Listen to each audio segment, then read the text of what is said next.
சித்தர் வணக்கம். உலக தமிழ் அறிவாளிகளே, சித்தர்களின் அருளால் நலமுடன் பல்லாண்டு வாழ்வோம். டாக்டர் பிளஸ் ஊடக ரசிக பெருமக்களே, ஆசன வாயில் வருகிற பிணிகள் கோடை காலத்தில் அதிகமாக வரும். ஆசன வாயிலே வருகிற பிணிகளுக்கு சித்தர்கள் பல மூலிகைகளை சொல்லி இருக்கிறார்கள். அவைகள் அனுபவத்திலும் அவைகள் மருந்தாக மாற்றப்பட்டு கொடுக்கப்படுகிற போதிலும் முழுமையான நற்பலனை தருகின்றன என்பதை அனுபவத்திலே சித்த மருத்துவர்கள் அறிவார்கள். ஆசன வாயிலே வருகிற பிணிகளுக்கெல்லாம் பொதுவான ஒரு பெயரை சொல்லிவிடுவார்கள். மூலம் என்று சொல்லிவிடுவார்கள், அல்லது பைல்ஸ் என்று ஆங்கிலத்திலே பலர் சொல்வார்கள். மூலத்திலே பல வகை இருக்கிறது. ஒன்று வெளி மூலம், வெளியிலே வளர்ந்திருக்கும். ஒன்று உள் மூலம், உள்ளே வளர்ந்திருக்கும். ஹெமராய்டு, ரத்தம் திரண்டு முடிச்சு போல உள்ளே மாறி இருக்கும். Rectal prolapse, ஆசனவாய் பிதுக்கம். ஆசனவாயின் மேலே ஆறாத புண், பெரி ஆனல் ஆப்சிஸ். ஆசனவாயின் அருகிலே வருகிற புதிய ஓட்டையோடு திறக்கிற ஃபிஸ்டுலா. இப்படி ஏராளமான நோய்கள் ஆசனவாயிலே வருகின்றன. சித்தர்கள் அவைகளுக்கெல்லாம் நல்ல மருந்துகளை சொல்லி இருக்கிறார்கள். அதற்கெல்லாம் மருத்துவத்தை பரிந்துரைத்திருக்கிறார்கள். இதெல்லாம் அறுவை சிகிச்சை செய்கிறோம் இல்லையா, இது போல ஒரு அறுவை சிகிச்சை கார நூல் சிகிச்சை என்றே சித்த மருத்துவத்தில் இந்த பைல்ஸுக்கு ஃபிஸ்டுலாவுக்கெல்லாம் கார நூல் சிகிச்சை என்று ஒரு சிகிச்சை முறையை கையாண்டு பல பேருக்கு அறுவை மருத்துவமும் பார்த்திருக்கிறார்கள். அப்படி பல மருந்துகள், பல மூலிகைகள் ஆரம்ப காலத்தில் பைல்ஸ், ஃபிஸ்டுலா, ஃபிஷரை எல்லாம் அதில் இருந்து விடுபடுவதற்கு துணையாக இருக்கும் என்று சித்தர்கள் சொல்லி இருக்கிறார்கள். அவை என்னென்னவற்றை சொல்லி இருக்கிறார்கள் என்பதை உங்களுக்கு சொல்ல இருக்கிறேன். முதல்ல ஆசனவாய் பிணிகள் என்றால் அதற்கு அடிப்படை காரணம் என்ன? மலச்சிக்கல். மலச்சிக்கல் பல சிக்கலை தரும். மலச்சிக்கலே இருக்கக்கூடாது. பல பேருக்கு மலச்சிக்கல்னா என்னன்னே தெரியாது. 2 நாளைக்கு ஒரு தடவை, வாரத்தில் 2 தடவை மலம் போனால் அதுவே நார்மல்னு நினச்சிக்கிட்டு இருக்கிற பேர் அறிவாளிகள்லாம் இருக்கிறார்கள். 2 வேளை மலம் கழிக்கப்பட வேண்டும். தினம் 2, வாரம் 2, மாதம் 2, வருடம் 2 என்பது சித்த மருத்துவத்தினுடைய அடிப்படை கோட்பாடு. 2 முறை மலம் கழிக்க வேண்டும். அப்போ மலம் குறைந்தபட்சம் 1 வேளையாவது காலையிலே மலம் நீங்க வேண்டும். இப்படி மலம் நீங்குகிற போது எப்படி சிறுநீர் கழிக்க வேண்டும் என்று அந்த உணர்வு வந்துவிட்டால் எந்த முயற்சியும் செய்யாமல் சிறுநீர் வெளியாகிறதோ அதுபோல மலம் கழிக்க வேண்டும் என்று கழிப்பறைக்கு சென்றால் முக்கி உணராமல் மலம் தானாக வெளியேற வேண்டும். அதுதான் இயல்பான மலச்சிக்கலற்ற மலம் நீங்குகிற வழி என்று பொருள். இது இல்லாம இது எப்படி இருந்தால் சில பேர் ஒரு இந்து பத்திரிகையை கொண்டு போய் முழுக்க படிச்சுட்டு பத்திரிகை தான் முடிச்சிருப்பான், போன காரியத்தை முடிச்சிருக்க மாட்டான். இப்ப சில பேர் மொபைலை எடுத்துட்டு போயிட்டு மணிக்கணக்கில் மொபைலை பார்த்துட்டு வெளியில வந்துருவான். அங்க மொபைலே ஆயிருக்காது. இதை கழிப்பறைக்கு போனா அந்த கொஞ்ச நேரமாவது முழுமையாக கழிப்பதிலே கவனத்தை செலுத்த வேண்டும் என்பதை முதல்ல மனசில் வைத்துக் கொள்ளுங்கள். குழந்தைகளாக இருக்கட்டும், பெரியவர்களாக இருக்கட்டும், கழிப்பறைக்கு பத்திரிகையோ அல்லது மொபைலையோ எடுத்துக்கொண்டு போவதை தயவு செய்து விட்டுவிடுங்கள். கழிப்பறையில் எந்த காரியத்துக்கு போகிறோமோ அந்த காரியத்திலே மட்டும் கவனம் செலுத்த வேண்டும் என்பதை மனதில் வைத்துக் கொள்ளுங்கள். மலச்சிக்கல் வராமல் இருக்க வேண்டும். மலச்சிக்கல் வந்தா பல சிக்கலை கொண்டு வந்து விட்டுடும்.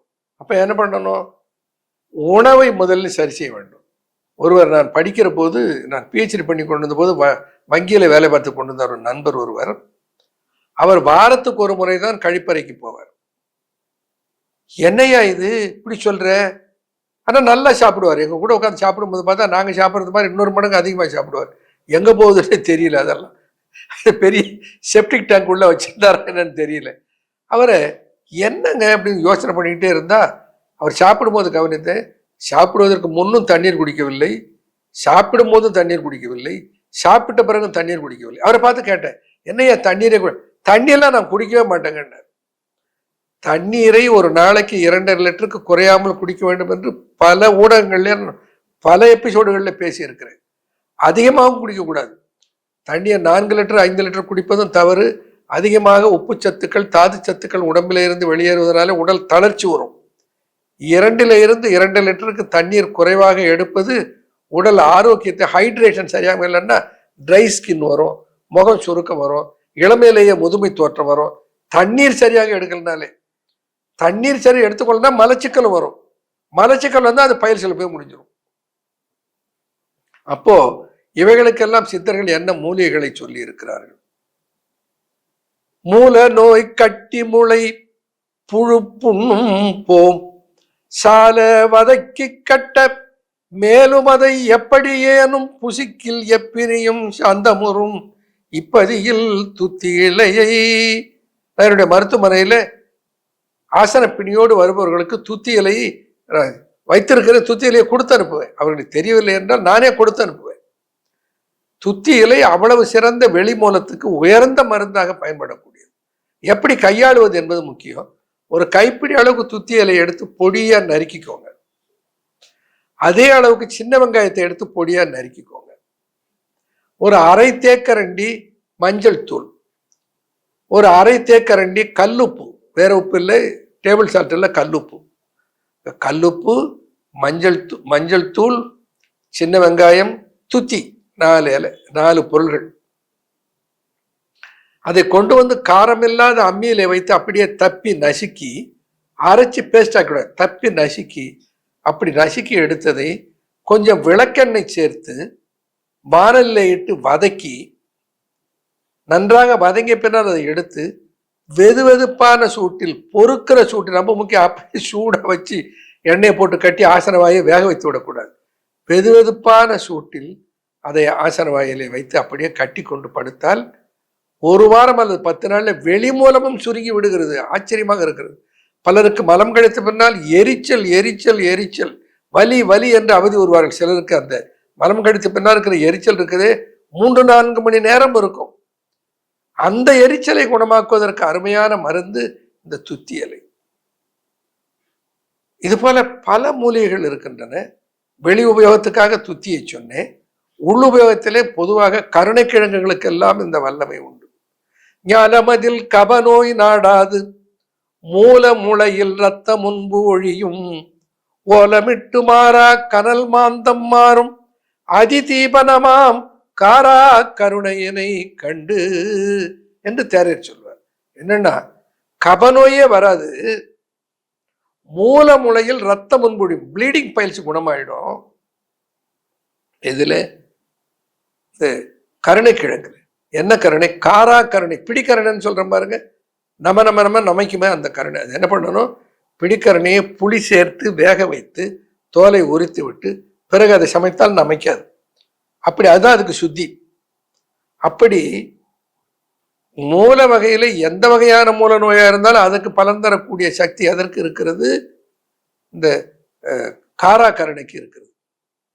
தந்த மூலப்பிணி தீ தந்திடுபுண் சர்வ விஷம் உந்து குண்மம் உதிர மூலம் திணவு சூலம் சுவாசம் தொடர்பீனிசம் கபம் போ ஞாலம் கொள்மேனி. அதனால் குப்பைமேனி என்கின்ற ஒரு மூலிகையினால உதிர மூலம் முழுமையாக குணமாகிவிடும் என்று சித்தர் சொல்லுகிறார். நான் என்னுடைய அனுபவத்தில் சொல்லி இருக்கிறேன். அதை கையாண்டு பலன் பெற்றவர்கள் பலர் இருக்கிறார்கள். இன்றைக்கு இடத்துல வந்து சொல்லுகிறார்கள். என்னுடைய உறவினர் ஒருவர் சித்தப்பா முறையாக வேணும், மதிப்பெண்ணு பேரு. அப்போல்லாம் கிராமப்புறத்திலே தனி கழிப்பறைகள் கிடையாது. வெளியிலே கொல்லைப்புறத்திலே தான் மலம் கழிக்க செல்வார்கள். அப்படி ஒரு நாள் வீதியில் நான் சாலையில போகிற போது பார்க்கிறேன், ஒருவர் மலம் கழிச்சிருக்கிற. அப்போ அப்படியே ரத்தம் பீச்சாங்குழலை அடித்தது போல 1 மீட்டர் தூரத்துக்கு ரத்தம் போயிருக்கிறது. அப்ப அது யார் என்று கூப்பிட்டு கேட்ட போது அவர் சொன்னார்கள், இந்த மாதிரி மதிப்பனுக்கு தான் அப்படி ரத்தமா போயிட்டு இருக்கு. அவரை கூப்பிட்டு, அவரை சித்தப்பா முறையா வேணும், சித்தப்பா நான் சொல்றதை கேளுங்கன்னு சொல்லி குப்பை மேனியை அரைத்து ஒரு கோழிக்குண்டு அளவிற்கு அதை மோரிலே கரைத்து அன்றாடம் காலையில் வெறும் வயிற்றில் சாப்பிடுவதற்கு தொடர்ந்து 1 வாரம் கொடுத்ததிலே அதன் பிறகு அது குணமாகி பல ஆண்டுகள் அந்த ஒரு மூலிகையினாலே அவர் குணம் பெற்று முழுமையாக நலமோடு வாழ்ந்தார். அப்படிப்பட்ட மூலிகைகள் சித்தர்கள் அறிமுகப்படுத்தினர். தொண்டை கட்டும் தொலையாம கோதரமும் பண்டை பல் வீக்கமும் பறக்குங்கான் கண்டவிழிமானே மருட்கிழங்குக்கு மாறும் மூலங்கள் எல்லாம் தானே பசியழும் முன்தான். மருட்கிழங்கு என்று ஒன்று இருக்கிறது. மருட்கிழங்குல எல்லா வகையான மூல நோய்களையும் குணப்படுத்துகிற ஆற்றல் அதற்கு இருக்கிறது. இப்படி சொல்லிக்கொண்டே போவேன். ஏராளமான மூலிகைகள் அந்த மூலிகைகளிலே எல்லாம் இருந்து உருவாக்கப்படுகிற மருந்து தான் கருணை இலகம்.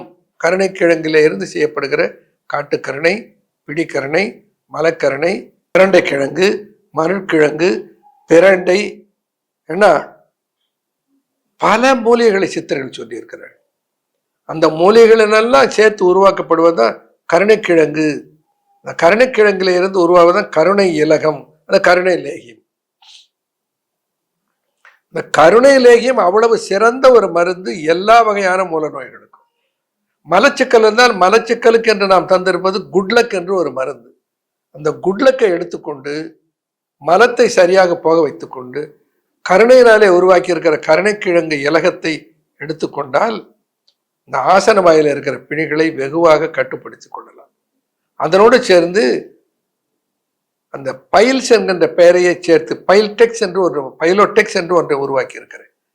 அதிலே பல மூலிகைகளுடைய சத்துக்கள் சேர்ந்து உருவாக்கப்பட்டது. அதனோடு கூட சில நேரங்களில் சிலருக்கு ஆசன வாயிலே ஆறாத புண்ணாக இருக்கும், சிலருக்கு ஆசன வாயிலே அது பௌத்தரமாக இருக்கும். அந்த மாதிரியாக இருக்கிற போது அதற்கு அவர்களுக்கு சேர்த்து ரசகந்தி மெழுகையும் பரங்கி ரசாயனத்தையும் கொடுப்போம். அப்படி கொடுக்கிற போது எந்த வகையான ஆசன பிணியாக இருந்தாலும் அது ஆரம்ப காலமாக இருந்தால் அதை முழுமையாக அது குணப்படுத்தி விடுகிறது. இப்போ பைல்ஸ் இருக்கிறது, மலம் போகிற போது வெறும் வலி, எரிச்சல், ரத்தம் போவதோடு இருந்தால் அது ஃபர்ஸ்ட் ஸ்டேஜ்.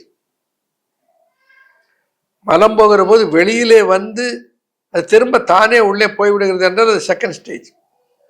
வெளியிலே வந்து விரலால் தள்ளி விட்டால் தான் உள்ளே போகிறது, அது தேர்ட் ஸ்டேஜ். அந்த ஸ்டேஜுக்கு போயிட்டு அதுக்கு அறுவை சிகிச்சை தான் செய்ய வேண்டியிருக்கும். சில நேரங்களில் அவ்வளவு மோசமாக வெளியில இருக்கிற தள்ளினால் தான் போகிறது என்பதை கூட மருந்தினாலே குணமாக்க முடிகிறது. அப்ப என்ன பண்ணணும், 1 மாதம் அல்லது 2 மாதம் மூலிகை மருந்துகளை உணவு கட்டுப்பாட்டோடு கையாண்டு அதிலிருந்து விடுபட முயற்சிக்க வேண்டும்.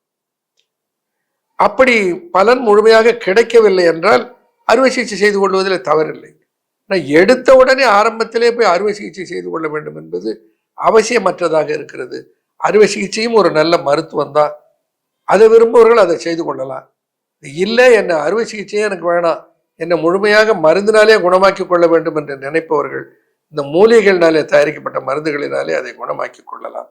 இது ஃபிஸ்டுலாவாக இருந்தாலும், ஃபிஷராக இருந்தாலும், பைல்ஸாக இருந்தாலும், அது ஹெமராய்ட்ஸாக இருந்தாலும், பெரியானல் ஆப்சஸாக இருந்தாலும், இப்படி பல வகையான ஆசனவாயை சுற்றி வருகிற பிணிகளுக்கெல்லாம் சித்தர்கள் நல்ல மருந்துகளை கண்டு இருக்கிறார்கள்.